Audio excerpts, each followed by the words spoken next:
Fala galera, como é que vocês estão? Tudo certo? Bom, tô aqui uma manhã de domingo, lindo domingo. Olha o céu como é que tá, não sei nem se dá pra ver aí pela luz. Uma manhã maravilhosa aqui no quintal de casa.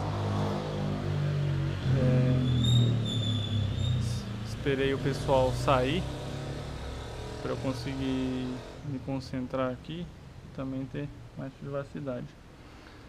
Para poder trazer uma leitura recente que eu realizei, que é desse livro, Política Sexual da Carne, por indicação da Pamela.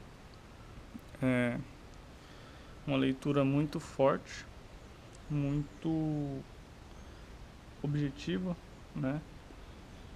Que trata a questão do vegetarianismo com relação às mulheres e tenta elaborar uma teoria, né, em cima disso, uma teoria que coloca como indissociáveis a prática, né, tanto do vegetarianismo/veganismo quanto do feminismo, como componentes ali de uma mesma engrenagem que luta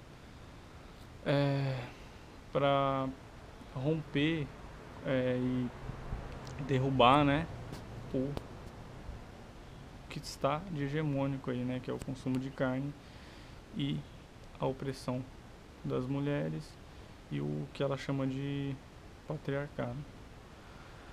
É, bom, não sei muito bem como estruturar esses comentários que eu vou fazer, porque é um livro que tem, nossa, é uma teoria gigantesca. Faz referência a muita coisa, muito autor, literatura, a crítica literária, a produção de etnografias, enfim, ali do final do século XIX, do começo do século XX e ao decorrer do século XX também. Muita gente aparece nesse livro que, enfim, falando sobre o livro, como foi a experiência da leitura. Foi uma leitura boa até, sim, não foi truncada, com muito exemplo, muito relato de diário, muita passagem de entrevista do pessoal falando como foi a experiência com a carne, como é a experiência em se tornar vegetariano ou negar a carne, né? Nesse sentido. E, enfim, eu só queria trazer mesmo alguns pontos sobre esse livro que me marcaram bastante, assim como o livro do Peter Singer, né? Animal Liberation. Eu acho que esse texto é um texto de leitura fundamental para aqueles que já estão imersos, né, numa bolha vegetariana, numa bolha anticapitalista nesse sentido também, e tanto também para aqueles que não estão dentro desse mundo, né, que desse mundo de gente que não é tão grande, mas está aí, né, que para refletir acerca do que estamos consumindo, do motivo pelo qual estamos consumindo e quais são as consequências desse consumo, né, para os outros seres e para o planeta. E também para a cultura e para as estruturas sociais, né, que permanecem no nosso dia a dia. Então, pensando nisso, o texto é muito inteligente porque consegue mostrar a realidade de um social que ela chama, né, de textos da carne, né, que é um social que está banhado numa condição que vai sempre permitir que o consumo de carne, que o acesso aos animais como objetos, né, que devem servir aos humanos é naturalizado enfim, aceito como se fosse uma condição eterna e que será eterna. Então, pensando nisso, a autora, né, que é a Carol J. Adams, que é uma estadunidense, e esse livro foi escrito na década de 90, né?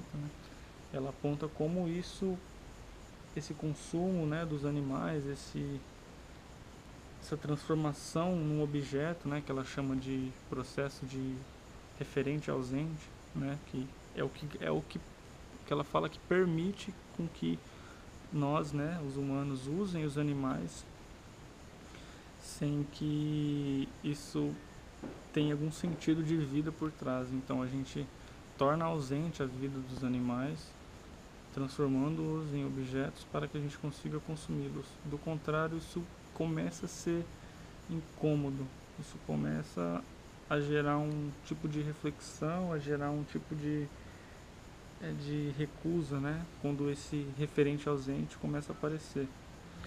E partindo para a questão da mulher em si, ela aponta a carne, o consumo de carne, como o símbolo do masculino, né, na sociedade. E isso aparece em como a alimentação, através da carne, dos produtos de origem animal em geral, é associada a um tom de virilidade, de masculinidade, de poder. Então a carne, ao longo dos últimos pelo menos 150 anos, para mais, né? Chutando breve aqui, ela é na cultura, nos jornais, nas revistas de culinária, enfim, até em algum aspecto na nutrição, ela é apontada como aquele alimento que dá força e que capacita os fortes. Então, isso é diretamente associado a uma lógica de poder, que por sua vez é associada diretamente a uma lógica de dominação masculina. Então, nesse sentido, o feminismo, tendo essa noção, deve, né, a partir da sua intenção de derrubar e dar mais espaço, né, às mulheres, derrubar o poder masculino e dar mais espaço à voz feminina, dar poder à voz feminina às mulheres, também deve se associar ao vegetarianismo, né? E ela aponta que o vegetarianismo é uma forma de imaginar novos mundos, né? Imaginar uma nova realidade, reverter esse poder e dar espaço para a vida, né? Porque, agora fugindo um pouco do livro, falando sobre o que eu penso,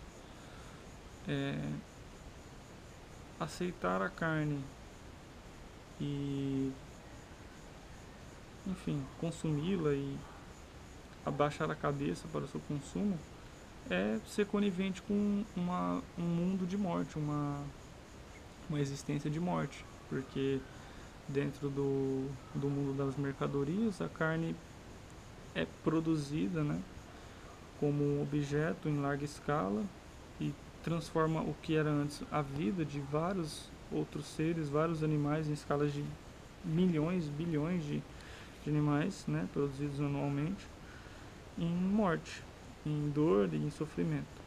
Então, o ato de não comer carne, não utilizar produtos de origem animal, coisa do tipo, é se permitir imaginar um mundo menos doloroso e menos mortífero, né? Recusa da morte mesmo. Então,